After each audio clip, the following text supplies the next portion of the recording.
Nah, sekarang kita akan belajar LK2 ya. Ini LK2.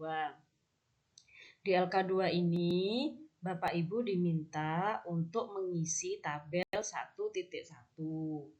Nah, di sini ada materi, kemudian dari materi yang sudah Bapak Ibu baca, di sini Bapak Ibu disuruh menuliskan kesimpulannya. Nah, ada beberapa teman nih yang aku sudah baca ulang-ulang tapi nggak paham-paham gitu ya, bacanya pelan-pelan. Nah, di sini definisi dan hakikat perkembangan anak usia dini itu kesimpulannya apa? Bapak Ibu bisa baca di topik 1. Di sini ya, sebentar kita perlahan-lahan ya. Di sini ada definisi, ada prinsip, kemudian yang ketiga adalah karakteristik dan kecerdasan majemuk. Kita baca perlahan-lahan ya. Kita mulai dari apa nih tadi yang nomor 1, definisi ya kalau nggak salah. Bentar, sebelum prinsip ya. Nah, ini hakikatnya dulu. Nah, hakikat perkembangan anak usia dini. Ini Bapak Ibu bisa baca perlahan-lahan. Ya, nanti kalau sudah dibaca, dituliskan di rangkuman yang tadi, gitu. Nah, kemudian ini yang perlu Bapak Ibu ketahui ya, yang menurut saya di poin pentingnya. Perkembangan individu yang dibahas di sini itu nanti adalah menurut Santrok, ya, John W. Santrok, yang mengatakan bahwa perkembangan individu itu tidak hanya satu aspek saja, tetapi yang diperhatikan itu ya biologisnya, ya kognitifnya, ya sosio-emosionalnya. Jadi yang namanya berkembang menurut Santrok ini itu ada 3 hal. Ya, ini nanti Bapak Ibu bisa baca. Kalau biologis itu ya berarti berkaitan dengan fisiknya, gitu ya. Nah, fisik ini biasanya warisan dari orang tua, gitu ya, perkembangan otak, pertambahan tinggi dan berat badan. Pokoknya kalau biologis itu ngurusin fisiknya aja.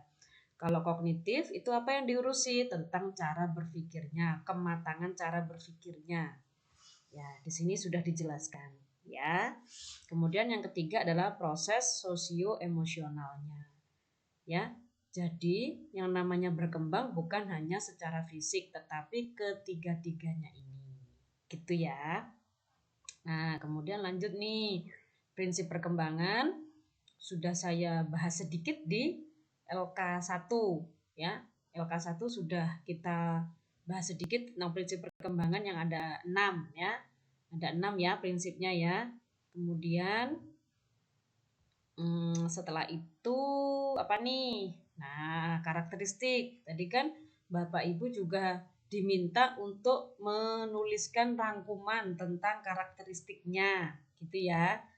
Dan kecerdasan majemuk. Nah, kita pelajari perlahan-lahan. Secara singkat aja, nanti kalau lama videonya kepanjangan, gitu ya.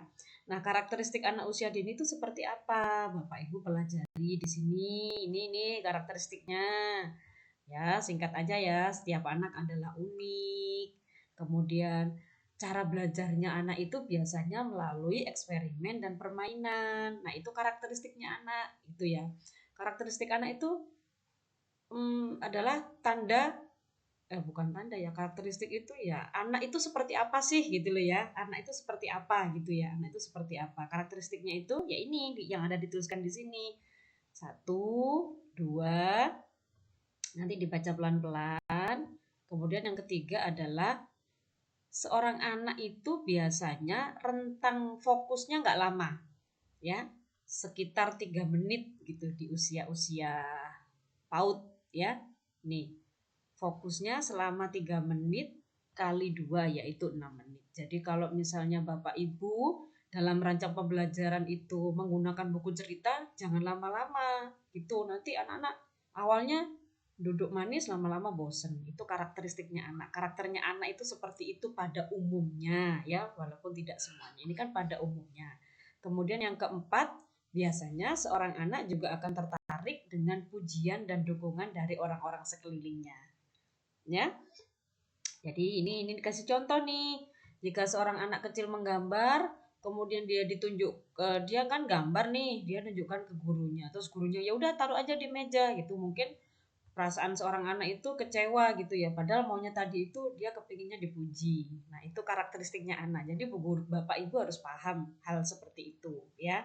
Kemudian yang kelima, mereka egosentris dan berpusat pada diri sendiri.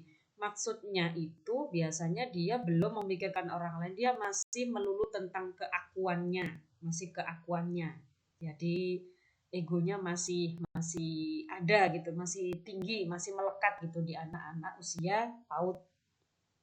Memang karakteristiknya seperti itu. Nah, kemudian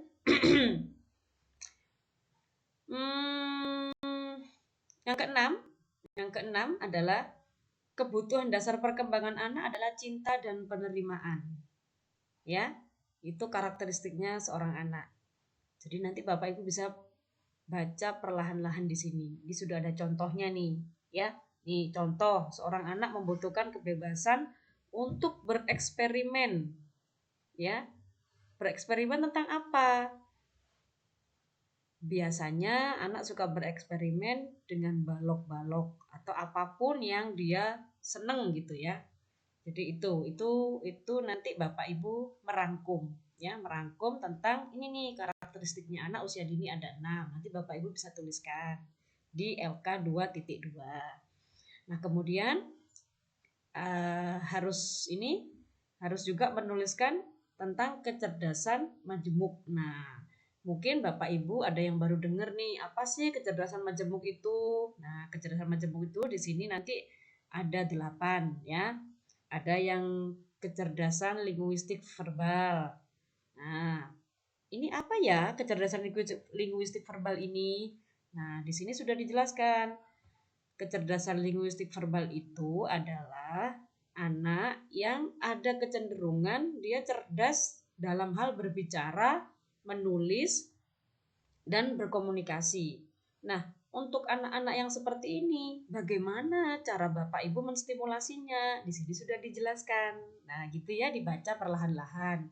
Jadi ini adalah jenis kecerdasannya, kemudian artinya, dan cara menstimulasi anak-anak yang cerdas di linguistik verbal.